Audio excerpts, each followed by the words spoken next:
What's up guys, once again I'm back with some more mods for you today. Now Diamond City is supposed to be the great green jewel of the Commonwealth. This being the case, you can imagine a lot of trading goes on. So why is it that stores look like this? There's hardly anything on display. How am I supposed to know what I want to buy if I can't see it? Granted, I could just open up their inventory and have a look, but honestly, where's the fun in that? Anyway, with this first mod, we're going to be fixing this issue by making all stores a lot more cluttered. I mean, this is the wasteland. I don't think people are going to have time to put things away in an organised fashion. Anyway, the mod is Diamond City Vendor Clutter. As the name suggests, this mod is going to be adding a lot more clutter to the stores of Diamond City. And if you ask me, it's something that I felt they've always needed. Stores now actually look like they're going to sell you things that you want to buy, as opposed to the vanilla stores that didn't really look like they sold anything. The infirmary now actually looks like a place you could go to get treated, and there's actually walls to give patients some privacy. And that pretty much covers it for Diamond City Vendor Clutter. Now, if any of you are like me, you're probably tired of the default Vaultsuit. You want something a bit more sleek, a bit more stylish. And with this next mod, I have precisely that. With the General's Army Vaultsuit. This is going to add a brand new black Vaultsuit into the game. You can pick this up in one of two ways. The first and probably easiest way is to visit Arturo in Diamond City. The second and slightly more difficult way is to visit the castle and loot it out of a tool case next to the general. Now I'm not sure if this tool case is meant to be on the table, but this is how mine was when I discovered it. Also, the Vaultsuit from the castle is going to have an additional 2 charisma, whereas the one from Arturo is only going to have 1 strength and 1 agility. Now the only difference when it comes to the visuals of this outfit are the golden stars located around the collar. This might not be the biggest difference in the world, but at least the mod author actually went to the lengths to add a difference between the two. Now both the army suit and the general's army suit both support 1 miscellaneous upgrade and ballistic weave. Now as armor mods go, this is definitely one of the better ones. It might not have some crazy amount of upgrades, but its implementation into the game more than makes up for that. So many armor mods are simply added to the game by being crafted at the chem lab. Now there are quite a few armor mods that do this that I quite enjoy, but adding it to the game in a much more lore friendly way makes the mod so much better. Another thing that I like about this mod is just how commanding it makes your character look in dialogue. Take it that area's clear.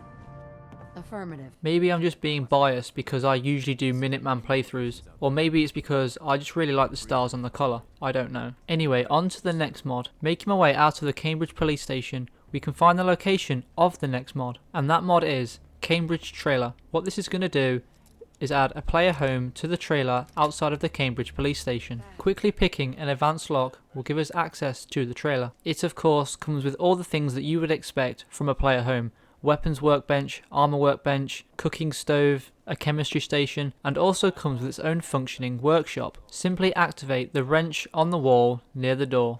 I can very much see this mod being very beneficial in a survival playthrough, especially if you're siding with the Brotherhood of Steel. What with the police station being right next door. Anyway, on to the next mod, and this mod is going to be fixing an issue that I didn't even know was in the game. If you've ever used the Creation Club solar cannon, then you might have noticed that the ammo is fed into the gun the wrong way round, and I can't believe I never noticed this. But that's okay, because we're going to be fixing this issue with the Creation Club solar cannon fusion cell fix. This is what your weapon is going to look like without this mod and with this mod. I understand that this is not the most crazy or interesting mod, but it's a mod that fixes an issue that Bethesda should have fixed in the first place. Anyway, there's really not much to say about this mod. It does one very specific thing, and it does it very well.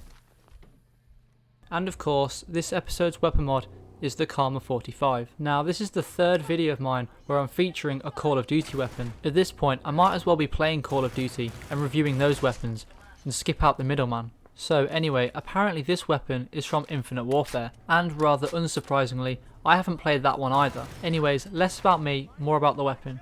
You can acquire this weapon by going to any chem station and looking under the Warfighter's Factory section. And just like the previous weapon I reviewed, this one has no perks tied to it, but it is going to cost you some crafting materials. So for this weapon mod, I thought I'd do things a bit differently and see how the weapon performs straight out of the box. no upgrades, and I was honestly pretty surprised, and I could tell pretty quickly that just like the other Call of Duty weapons, I was really going to enjoy this. Somehow they managed to get more and more insane with each iteration that I see. I mean, just look at this reload animation for example. I swear the mod author must be some kind of magician.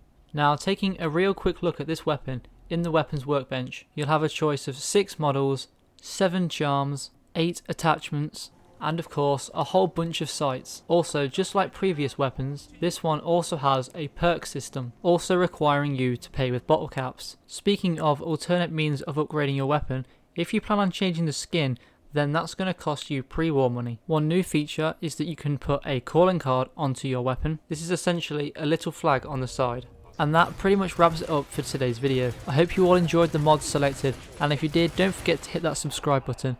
If any of you watching have any suggestions for mods you'd like me to review, don't hesitate in commenting that down below. If I get enough suggestions, maybe I could do a whole video dedicated to it. But anyway, I hope to see you all in my next video.